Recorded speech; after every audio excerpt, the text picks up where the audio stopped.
Assalamualaikum warahmatullahi wabarakatuh. Datangkeun Ustaz Abi Salsa Putri ti kelas 12 bahasa. Di abdi bade ngaresensi carpon anu judulna Surat ke Kasawarga.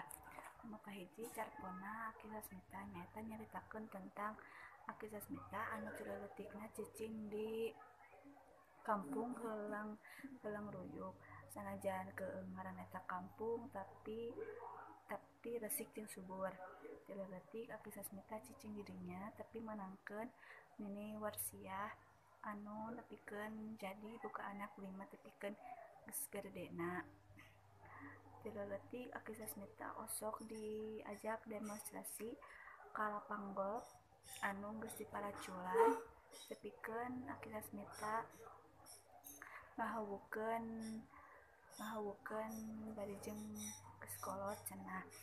Lantaran geus kolot Aki Sasmita tapi tileutikna jadi jelema anu ngarti. Tepi kelasalna aya insinyur pertanian anu datang ka hiji eta kampung ngadatang Aki Sasmita jeung warga anu lainna bade meser eta kampung jang dijadikeun tempat wisata. Tapi Aki Sasmita jeung warga nu lainna barontak jeung ngajeun alasan anu lainna.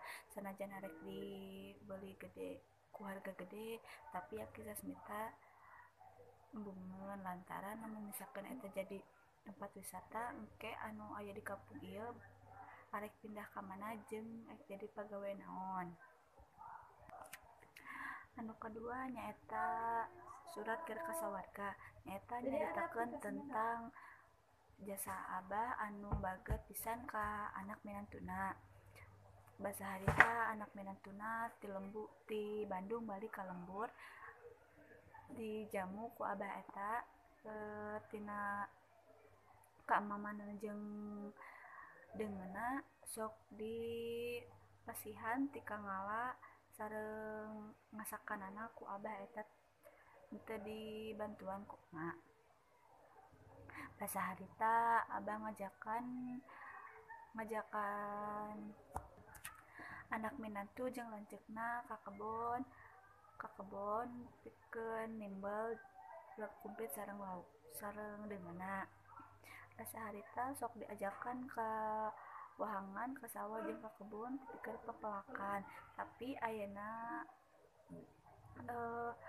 pun lanceuk jeung anak minantuna geus gede geus boga jalan hirup mandiri ayeuna jadi masing-masing. Carpon katilu nyaeta Mulang nyaritakeun tentang salaki anu teu nyangka bade ninggalkeun ieu tempat najan berat tapi kudu ditinggalkeun. Basa harita keur isuk keneh semah loba nu datang.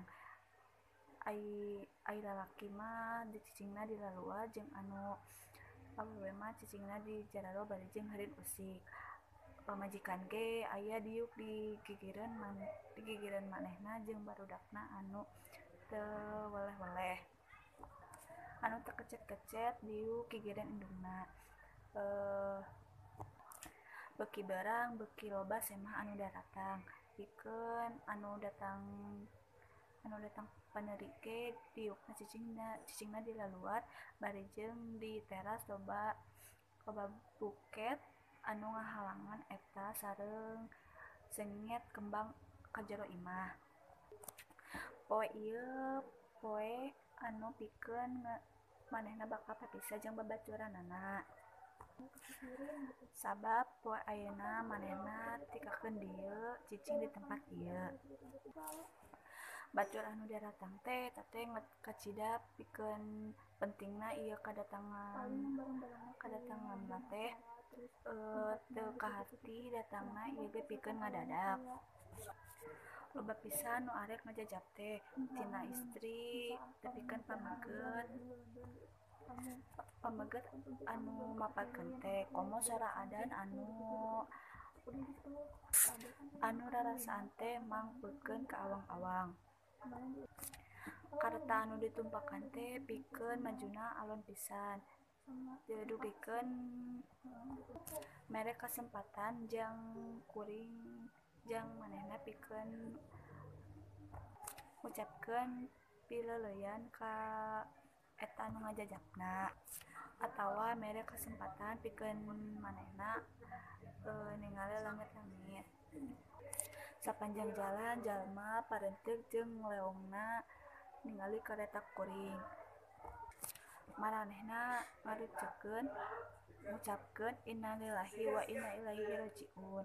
Ngan ukur sakitu resensi anu ku abdi nu tiasa dicaritakeun. Hapunten bila aya kalapatan. Wassalamualaikum warahmatullahi wabarakatuh.